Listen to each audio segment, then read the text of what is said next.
Hello, నమస్తే అండి. శ్రీమతి మాదిరెడ్డి సులోచన గారి రాగమయ్యి నవల రెండో భాగానికి స్వాగతం అండి. ఆనంద్ వెళ్ళేసరికి హాల్లో సూర్యారావు తండ్రి కూర్చున్నారు. బల్ల మీద నోట్ల కట్టలున్నాయి. నీ రుణం ఎలా తీర్చుకుంటాను సూర్యం? మన మధ్య రుణాల ప్రసక్తి దేనికిరా? 10,000 ప్రాణ స్నేహితుడికి ఇచ్చుకోలేనా? ఎప్పటికప్పుడు మీనాక్షిని కంట్రోల్ చేద్దాం అనుకుంటాను. ఆమె అలగగానే కరిగిపోతాను. తనకు ఏదో ఆశలుంటాయి, పిల్లా పీచు లేదాయి. అది నీ స్వవిషయం. వస్తాను. అల్లుడు కూడా వచ్చాడు. ఏదో నీ ప్రోగ్రాం ఉందట. సరితకు చెప్పలేదు. అలి కూర్చుంది అన్నాడు. సరితకు రావాల్సినంత స్టాండర్డ్ ప్రోగ్రాం కాదు రావు గారు. అనుకున్నాలే. అయినా అదేం పిలుపు, గారు గీరు అంటూ. మాకలా అలవాటైంది అన్నాడు నవ్వుతూ. విద్యార్థి దశలో ఎన్నో అలవాట్లవుతాయి. అవి మానేయటం పెద్ద కష్టం కాదు. తీక్షణంగా చూసి వెళ్ళిపోయి తన కారులో కూర్చున్నాడు. ఆనంద్ అప్రతిభుడైనట్టు నిల్చున్నాడు. రంగనాథరావు స్నేహితుని సాగనంపొచ్చాడు. ఏమిటో అలా నిల్చున్నావు నాన్న? ఏమిటి అతని ధోరణి? ఏమన్నాడు? నాకు నీతులు చెప్తాడేంటి? రావుగారు అన్నాను. అందులో తప్పే ఉంది. రంగనాథరావు పెద్దగా నవ్వారు. ఓ అదా, కాబోయే అల్లుడివి. సరదాగా మావయ్య అంటే సంతోషిస్తాడు కదరా. కాబోయే అల్లుడని ఆయన అనుకుంటే చాలా. నేను అనుకుంటున్నాను. ఆనంద్ నోట మాట్లాడినట్టు ఉండిపోయాడు. తండ్రిని ఇంతకుముందు ఎదిరించే పరిస్థితి రాలేదు. ఇప్పుడు ఎలా? అనవసరమైన ఆలోచనలు పెట్టుకోకు. నీ క్షేమం కోరే వారిలో నేను ప్రథముణ్ణి అని గుర్తించు. రేపు తెల్లవారుజామున పిన్ని వాళ్ళ ఊరు వెళ్తున్నాం. శశి పెళ్ళి. అతను తన గదిలోకి వెళ్ళాడు. ఆనంద్ పైన తన గదిలోకి వెళ్ళి బట్టలు సర్దుకుంటూ ఆలోచిస్తున్నాడు. అతనికి మొదటిసారిగా తల్లి లేకపోవటం ఎంత దురదృష్టకరమో అర్థమైంది. అయ్యా, భోజనానికి రమ్మంటున్నారు. పీరయ్య వచ్చి పిలిచాడు. నాకు ఆకలి లేదురా. ఈరోజు రాజమ్మ గుత్తి వంకాయ కూర చేసిందయ్యా. చేస్తే ఏ? మీకనే చేసింది. అయ్యగారికి పళ్ళు నొప్పి, తినరు. మేము తినం. వాడు బుర్రగొక్కున్నాడు.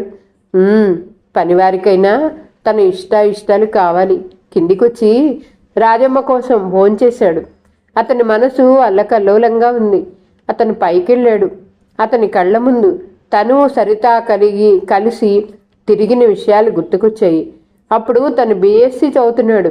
మిఠాయి తీసుకుని వచ్చారు తండ్రి కూతురు. రంగా, మా అమ్మాయి మెట్రికులేషన్ పాస్ అయిందిరా. కంగ్రాచులేషన్స్ సూరి. ఏమమ్మా యువరాణి, ఏ క్లాస్ వచ్చింది? సూర్యారావు గారి కూతురికి ఫస్ట్ క్లాస్ తప్ప మరో క్లాసు రాదు అన్నది దర్పంగా. సబ్జెక్టుకు ఒక ట్యూటర్ని పెట్టుకుంటే ఫస్ట్ క్లాస్ ఏం కర్మ, డిస్టింక్షన్ రావాలి అన్నాడు తను హేళనగా. షటప్, రోషంగా లేచింది సరిత. తమాషా చేస్తున్నాడమ్మా, తన తండ్రి సర్ద చెప్పబోయాడు. ఒరేయ్, నా కూతుర్ని ఎవరైనా తమాషాకు అవమానించినా సహించలేను. నా ఆస్తికంతా వారసురాలు. అతని ముఖం జేవురించింది. డాడీ, వెళ్దాం పద. ఇతనికి మేనర్స్ తెలియవు. లేచింది సరిత.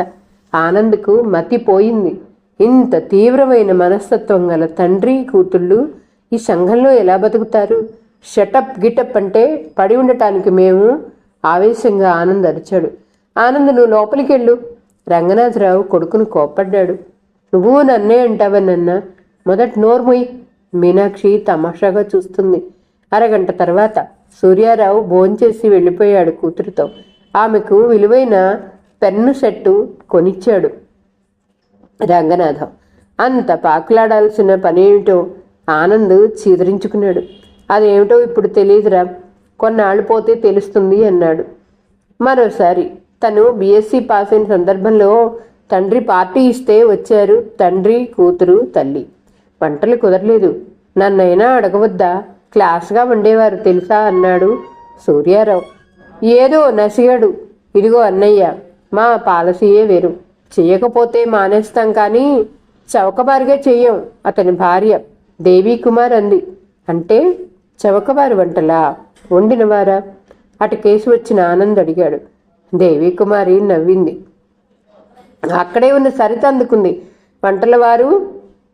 వంటలు చౌకబారే. వండించిన వారు అంతేనేమో. అంతగాక మరెంత అన్నది నిర్లక్ష్యంగా. అప్పుడే బిలబిలమంటూ స్నేహ బృందం అంతా వచ్చారు. వంటకాలు చాలా బాగున్నాయిరా, క్లాస్ పార్టీ అనుకో. పార్టీకే ఇంత ఖర్చు పెడితే పెళ్ళికి ఎంత ఖర్చు పెడతాడురా మీ నాన్న? అందరూ అడుగుతుంటే సరిత వంక కొంటెగా చూశాడు. ఆమె మూతి 3 వంకర్లు తిప్పి వెళ్ళిపోయింది. మరోసారి వైఎంసీఏ హాల్లో ఏదో ఫంక్షన్లో తన పాట ఉంది. తండ్రిని పిన్నిని రమ్మన్నాడు. స్టేజీ మీదకి వచ్చాక చూస్తే సూర్యారావు కుటుంబం ఉంది. ఒకసారి చూసి పాట పాడాడు. శ్రోతల అభ్యర్థనపై ఓ కీర్తన కూడా పాడాడు. అతను కిందికి రాగానే అభినందిస్తూ అందరూ చుట్టుముట్టారు. ధన్యవాదాలు అని చిరునవ్వుతో వచ్చి తండ్రి పక్కన కూర్చున్నాడు. మీ వాడు మంచి ప్లేబ్యాక్ సింగర్ అవుతాడు, రంగనాథరావును అభినందించారు ఎవరో. పాటలు పాడి సంపాదించాల్సిన గతి మాకేం లేదు, సరదాగా నేర్చుకుంటున్నాడు, పాడుతున్నాడు అన్నాడు దర్పంగా. ఆనంద్కు ప్రాముఖ్యం ఇష్టం లేని సరిత పెడుతూ ఓ వాగ్బాణం వదిలింది. మాత్రం పాటలు బిచ్చగాళ్ళు కూడా పాడతారు అనుకుంటూ వెళ్ళిపోయింది. తన పాటలకు అంత విలువనిస్తుంది. ఆ తర్వాత వీరిని తప్పించుకు తిరిగాడు. తండ్రి వాళ్ళకని చూస్తే అనుమానంగానే ఉండేది. వాళ్లతో వియ్యమందాలని ఉబలాట పడుతున్నాడని. ఎంఎస్సీ అయ్యాక తనకు చాలినంత వయసు లేదు కాబట్టి ఉద్యోగం దొరకదన్న మిషతో శాంతినికేతన్ వెళ్ళిపోయాడు. సంగీతంలో డిప్లొమా చేయాలని. ఆర్థిక సహాయం పొందుతున్నవాడు తను కాదంటే ఊరుకుంటాడా? ఏం చెయ్యాలి? అతనికేం తోచక కుమారింటికి వెళ్ళి అక్కడి నుండి ఇద్దరు నైట్ క్లబ్కి వెళ్ళారు. కవిత ఇంటికొచ్చేసరికి చాలా ఆలస్యమైంది. సినీ ఫ్యాన్స్ అసోసియేషన్ సెక్రటరీ వివాహం, లైట్ మ్యూజిక్ ఏర్పాటు చేశారు. ఆలస్యం అయిపోయింది. అరుగు మీద ముడుచుకు పడుకున్న శేషుని చూస్తే ఆమె హృదయం ద్రవించిపోయింది. శేషు, ఇంట్లో పడుకోకపోయావా? తొందరగా వస్తాననుకున్నానురా, అనుకోకుండా ఆలస్యం అయింది. అరగంటలో వంట చేస్తాను అంది. అతనికి చేయూతనిచ్చి ఇంట్లోకి తీసుకువెళ్తూ. అక్క, ఏమిట్రా? ఏం లేదు అన్నాడు. చెప్పరా నవ్వింది. పెళ్లి పార్టీకి వెళ్ళావు కదా, అక్కడ లడ్డు బూందీ పెట్టరా? అతని కళ్ళల్లో ఆశ రేపరేపలాడింది. శేషు, నేను పాడటానికి వెళ్తానురా, పార్టీలో ఏం పెట్టారు, ఎలా జరిగింది పట్టించుకోను అంది. అలాగా? అతని కంఠంలో నిరాశ ధ్వనించింది. ఆమెకు తెలుసు తమ్ముడి ఆంతర్యం. ఆమె సంపాదన 2 పూటల మామూలు భోజనానికి ఇంటద్దెకే సరిపోదు. పిండి వంటలు ఏం చేస్తుంది? అప్పుడప్పుడు బజార్ నుండి కొనుక్కొచ్చి పెడుతుంది. అతడిని పాత నవారు మంచం మీద కూర్చోపెట్టి స్టవ్ వెలిగించింది. ఎన్నాళ్ళు ఈ జీవిత పోరాటం? రోజు రోజుకి పాడేవాళ్ళు ఎక్కువవుతున్నారు. ఈ కాంపిటీషన్లో తను నిలబడగలదా? తను ట్యూషన్లు చెప్పడానికి అనర్హురాలే అంటున్నారు. ట్యూషన్ చెప్తే పాస్ చేయించాలి. బిఏ ఎంఏ చదివిన వారే లంచాలు ఇచ్చుకోలేని వారు, రికమెండేషన్ చేయించని వాళ్ళు గోళ్ళు గిల్లుకుంటున్నారు. ఇంటర్మీడియట్ పరీక్ష రాయని తనే ఉద్యోగం సంపాదించగలదు. అక్కయ్య, ఆకలి, నువ్వు ఇంకా బియ్యం పట్టుకొని ఆలోచిస్తున్నావు. శేషు నిష్ఠూరమాడాడు. ఏం లేదురా, బియ్యం కడిగి పొయ్యి మీద పెట్టింది. అక్కయ్య, ఏమిట్రా? నాన్న నా మూలంగా చనిపోయాడా? ఛ, ఎవరన్నారు? ఇంటివారి కమలమ్మ పిన్నండి. ఆయనకు గుండె నొప్పి వచ్చిందన్నది. ఆ మాటలు చాలా మెల్లగా వచ్చాయి. ఏమిటి జీవితం అని ప్రశ్నించుకుంటే చీకటి వెలుతురు అంటారు. ఏ క్షణంలో ఏమవుతుందో ఎవరూ ఊహించలేరు. శ్రీనివాసరావు సుశీలమ్మ అన్యోన్య దంపతులే కాక ఆదర్శ దంపతులు కూడాను. 3 పిల్లలు, కవిత, గీత, శేషేంద్ర. 3 పిల్లలతో హాయిగా కాపురం చేసుకుంటున్నారు. శ్రీనివాసరావు ఉపాధ్యాయుడే అయినా లెక్కలు బాగా చెప్తాడని ప్రసిద్ధి. అందుకే జీతం కంటే ఎక్కువ ట్యూషన్లు ఉండేవి. పెద్ద గదిలో బోర్డు కూడా పెట్టాడు. బాబా, రాత్రి మవళ్ళు ఈ అరవచాకిరి చెయ్యకపోతేనే సుశీలమ్మ 11 గంటల రాత్రి భోజనం చేస్తున్న భర్తను విసుక్కునేది. ఏయ్ మొద్దు, మీ అయ్యలా ముగ్గులేసుకో, తులసి పూజ చేసుకో అంటూ బోధించి పంపుతానే నా పిల్లల్ని. కవి లెక్కలలో ఫస్ట్. రోజు వింటుందేలేండి. రోజు ఎప్పుడు చెప్పానే? కవి ఇంజనీర్ అవుతుంది, గీత డాక్టర్ అవుతుంది, శేషు తండ్రి కలెక్టర్ అవుతాడు. వెయ్యండి వెయ్యండి, ఆకాశానికి నిచ్చెనలు వేయండి, కొయ్యండి కొయ్యండి. నోరు ముయ్యవే శకునపక్షి, కృషితో నాస్తి దుర్భిక్షం అన్నారు. నేను కష్టపడి అనుకున్నది సాధించి తీరుతాను. నాకైతే కవితకి సంగీతం చెప్పించాలనుంది. దాని కంఠం బాగుంటుందండి. సంగీతం చెప్పించి పెళ్లి చూపుల్లో పాడించు వెటకారంగా అనేవాడు. ఏ మీ అమ్మాయిలకు పెళ్లి చేయరా? చేస్తాను. వాళ్ళ కాళ్ళ మీద వాళ్ళు నిలబడ్డాక, వాళ్ళ వ్యక్తిత్వం గౌరవించేవాళ్ళు దొరికినప్పుడు చేస్తాను. ఊహించడానికి చాలా బాగున్నాయి. ఇదేమిటి, నా నోట్లో ఇలా ముద్దలు కుక్కితే ఎప్పుడో ఉక్కిరి బిక్కిరే చచ్చిపోతాను. అవతలి గదిలో ఉన్న కవిత నవ్వుకునేది. నేనుండగా ఆ యమధర్మరాజుకి ఎన్ని కుండలే అనేవాడు. ఆ రోజు శ్రీనివాసరావు వచ్చి తిలక్ నగర్లో స్థలం కొన్నానని చెప్పాడు. మాట మాత్రమేనా చెప్పలేదండి? సుశీలమ్మ అడిగింది. నీ కూతుళ్లకు కంచి పరికిణీలు కొన్నావు, నాకు ప్యాంట్లు కొన్నావు, నన్ను అడిగావా? అది ఇది ఒకటేనా? ఏదైనా కొనేటప్పుడు నలుగురిని అడిగితే 4 అభిప్రాయాలు చెప్తారు. అసలు కొనటం జరగదు. అందుకని కొన్నాను సుశీ. నేను ఏం చేసినా మీ మేలుకేనని విశ్వసిస్తావా? ఆయన గొంతు మార్దవంగా మారిపోయింది. ఆ విశ్వాసమే వెర్రిదాన్ని చేస్తుందిలేండి అంది. వెంటనే ఆయన జీవిత బీమా సంస్థ నుండి 10,000 అప్పు తెచ్చి 2 గదులు, ముందు పెద్ద వరండా వేశాడు. ఇంత పెద్ద వరండా ఎందుకు? నా ట్యూషన్లకే వెర్రిదానా? అంతా అడవిలా ఉంది. మొదట పట్నమంతా అలాగే ఉండేదే వెర్రిదానా. చిక్కడపల్లి ఒట్టి అడవి, మొక్కదన్న చేలుండేవి. విద్యానగరు అడిక్మెట్లో ఏముంది? ప్లేగు క్యాంప్స్ ఉండేవి. నల్లగుంటలో దోమలు బురద ఉండేవి. హైదరాబాదులో ఉన్న అన్ని పేటలు ఏకరు పెట్టేలా ఉన్నారు. వద్దు వద్దు. సుశీల భయం నటించింది. గృహప్రవేశం చేసిన ఏడే కవిత మెట్రిక్ 1st క్లాసులో పాస్ అయింది. గీత 7th పాస్ అయింది. శేషు 5కి వచ్చాడు. కవిత ఇంటర్లో చేరింది. సంవత్సరం గిర్రున తిరిగింది. కవిత ఇంటర్ 2nd ఇయర్లోకి వచ్చింది. ఆగస్టులో చాలా ఉక్కగా ఉంది. 3 మంచాలు వరండాలో వేసుకుని పడుకున్నారు. కవిత, గీత ఒక మంచం మీద, శేషు తండ్రి మరో మంచం మీద పడుకునేవారు. సుశీలమ్మ ఒక్కటి చిన్న మంచంపై పడుకునేది. ఆ కాళరాత్రి జరిగిన విషయాలు ఇంకా తనకు ఇప్పుడు జరిగినట్టే అనిపిస్తాయి. అమ్మా, నేను నీ దగ్గర పడుకుంటానే. శేషు తల్లి దగ్గర చేరాడు. చిన్న మంచం రా, మీ అమ్మ నువ్వు ఇక్కడ పడుకోండి, నేనే అక్కడికి వెళ్తాను అన్నాడు శ్రీనివాసరావు. వద్దండి, దీన్ని నవారు బిగించాలి. మీరు పడుకున్నారంటే నడుము పట్టేస్తుంది. కొడుకును దగ్గరగా తీసుకొని పడుకుంది. కవితకు 11 గంటల ప్రాంతంలో మెళుకు వచ్చింది. లేవబోయి తల్లి తండ్రి మాటలు విని ఆగిపోయింది. ఏయ్ సుశీ, కిందేం పడుకుంటావు? ఇలా నా పక్కన. అసలు మీకు సిగ్గు బిడియం లేకుండా పోయింది. ఎదిగిన పిల్లలు ఉన్నారని, పక్కన ఉన్నారని మర్చిపోతారు. సారీ వాయ్. తండ్రి గొంతు మెల్లగా ఉంది. కాసేపటికి మంచినీళ్ళ కని లేచింది. 2 మంచాల మధ్య చాప వేసుకుని తల్లి పడుకోవటం చూసింది. అరగంటకు శేషు కేకలకు అందరూ లేచారు. వాడు మంచం దిగి గంతులేస్తున్నాడు. పాము పాము అంటూ. ఒంటికి పోదామని లేస్తే పాము కనిపించింది. ఏదిరా? కంగారుగా లేచేసరికి నేల మీద పడుకున్న సుశీలమ్మను కాటేసి జరజరా పాకుతుంటే శేషు భయపడి వెనక్కి పరిగెత్తాడు. శ్రీనివాసరావు కర్ర తెచ్చే లోపలే జరగవలసిన అనర్థం జరిగిపోయింది. వెనక్కి జరిగిన శేషు రాళ్లగుట్ట మీద పడిపోయాడు.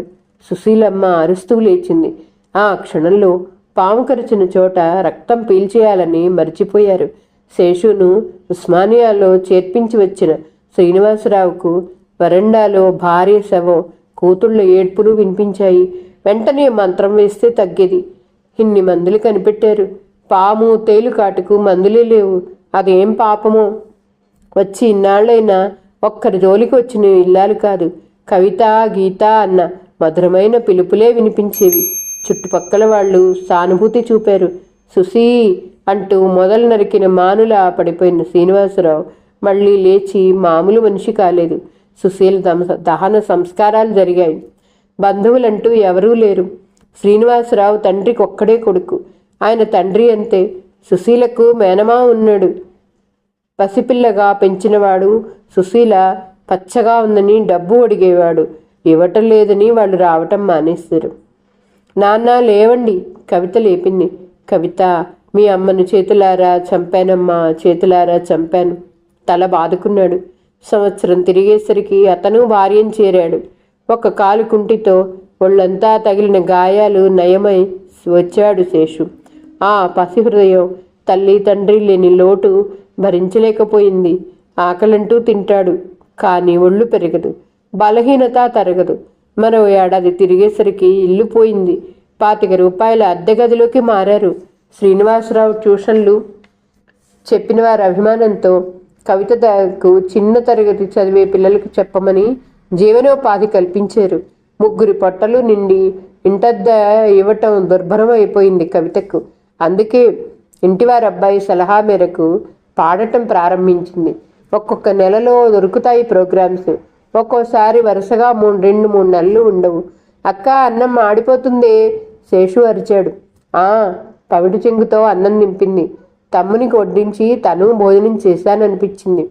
అన్ని వస్తువులు అమ్మినా రేడియో మాత్రం మిగిలిపోయింది. అది తనకు అవసరం. అందుకే రేడియో తిప్పింది.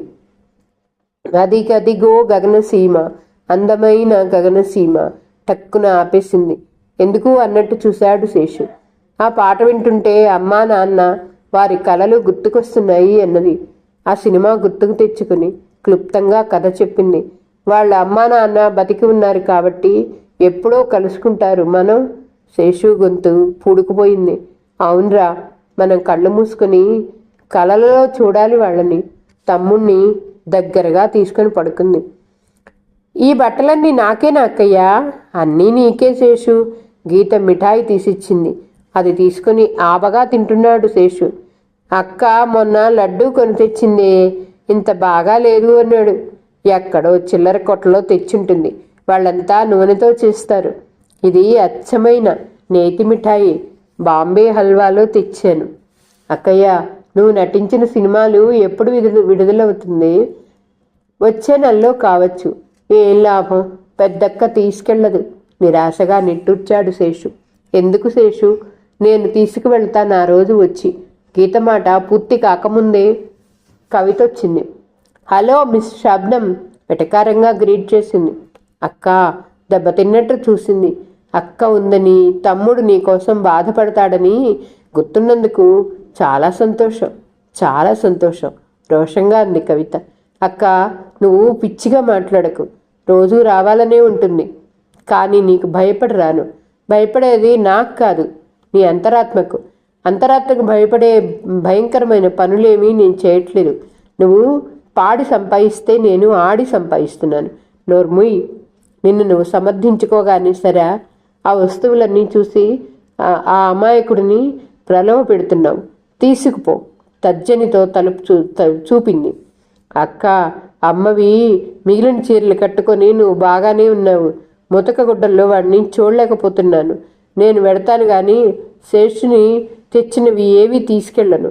వాడిపై నీకెంత హక్కుందో నాకు అంతే. గీత చెరచరా బయటికి వెళ్ళిపోయింది. కవిత తమ్ముడి వంక చూసింది. ఆశగా అక్కడున్న వస్తువుల వంక, భయంగా అక్క వంక చూశాడు. నువ్వు కొనివ్వవు, అక్కను కొనివ్వవు అన్నట్టున్నాయా చూపులు. మందులకు తను ఎంత ఖర్చు పెడుతుందో ఈ అమాయకుడికి ఏం తెలుసు? అలాగే కూర్చొని మోకాళ్ళ మధ్య తలపెట్టుకుంది. తను ఎవరి కోసం అహోరాత్రాలు కష్టపడుతుందో వాళ్ళు గుర్తించటం లేదు. శారీరకంగా ఎదగనంత మాత్రంలో శేషుకు మంచి చెడు తెలియదా? 15 ఏళ్ళు నిండుతున్నాయి ఆమెకి. ఈరోజు ఇంటా బయట 2 చోట్ల గాయాలు తగిలాయి. పద్మావతి కళా సమాఖ్య వారు పాడమని పిలిచారు ఆమెను. అనుకోని విధంగా ఆ రోజు అక్కడికి బహుమతులు పంచిపెట్టడానికి ఆనంద్ వచ్చాడు. అతని తండ్రి దానికి ప్యాట్రంట. పాటల కార్యక్రమం ముగిసింది. అందరినీ వేదిక మీదకి ఆహ్వానించారు. ప్రసిద్ధ గాయనీమణి కవిత గారు కూడా రావాలి. 2 సార్లు అనౌన్స్ చేశాక వెళ్ళక తప్పదనుకుంది. 2 అడుగులేసి టక్కున ఆగిపోయింది. పాటలమ్ముకునే అమ్మాయి ఆహుతులలో కూర్చోవటం ఏం బాగుంది? అంతా గౌరవనీయమైన వారు, ఆనంద్ అంటున్నాడు. అది విని అక్కడే ఆగిపోయింది. రండి, కార్యదర్శి పిలిచాడు. చూడండి, నేను పెయిడ్ ఆర్టిస్ట్ను. నా డబ్బులు ఇచ్చేస్తే వెళ్తాను అన్నది బలవంతంగా కన్నీరు ఆపుకుంటూ. మీరు మేమంటే మనసులో పెట్టుకోవాలి, బతిమాలే ధోరణిలో అంటున్నాడు అతను. ఏమిటి ఆలస్యం సెక్రటరీ గారు? అసహనంగా చూశాడు ఆనంద్. ప్రేక్షకుల నాడి తెలియదు ఈ మహానుభావుడికి అనుకున్నాడు సెక్రటరీ. సభ ప్రారంభమైంది. భూదేవి పగిలి తనను అందులోకి ముంచుకుంటే ఎంత బాగుండును అనుకుంది. తనకు తల్లి తండ్రి ఉంటే మైక్ చేతిలో పట్టుకుని ఎగిరేది. ప్రేక్షకులలో కలకలం బయలుదేరింది. కవిత గారు వీణలోనా తీగలోనా పాడాలి అని అరవటం మొదలుపెట్టారు.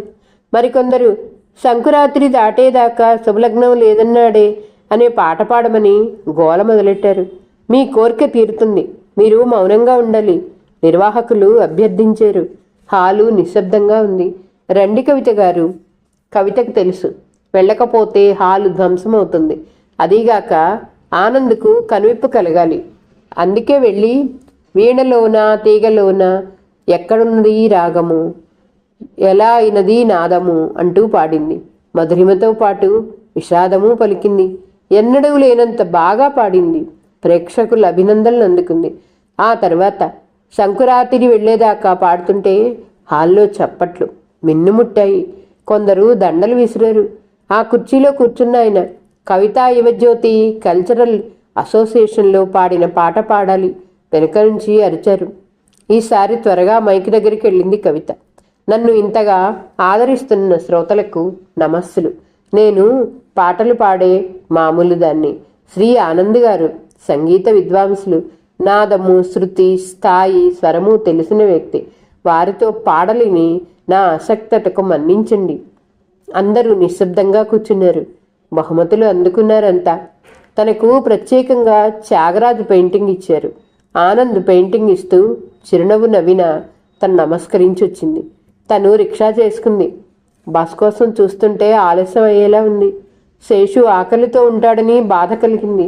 కవిత గారు ఆగి చూసింది. ఆనంద్ వస్తున్నాడు. మీకు బాధ కలిగితే క్షంతవ్యుణ్ణి. మాట జారాక అంత మాట ఎందుకన్నామా అనిపిస్తుంది. ఒకప్పుడు నన్ను బిచ్చగాళ్ళు పాడతారంటే చాలా బాధపడ్డాను. పాటలు అమ్ముకునే మేము అన్నిటికీ అతీతంగా ఎదిగిపోతాం. దూషణ భూషణ ఒకేలా చూడాలి. మీకు బాగా కోపం వచ్చినట్టుంది. పేదవారి కోపం పెదవికి చేటని తెలుసు. రిక్షా ఎక్కి ఇంటికొచ్చింది. తనను శత్రువుగా భావించి శేషు గీతతో లాలూచి పడిపోవటం నచ్చలేదు. తను ఎవరి కోసం ఇన్ని పాటలు పడుతున్నది? శేషు కోసమా? బాధ్యతలకు కట్టుబడా? అక్క, శేషు కుంటుతూ వచ్చాడు.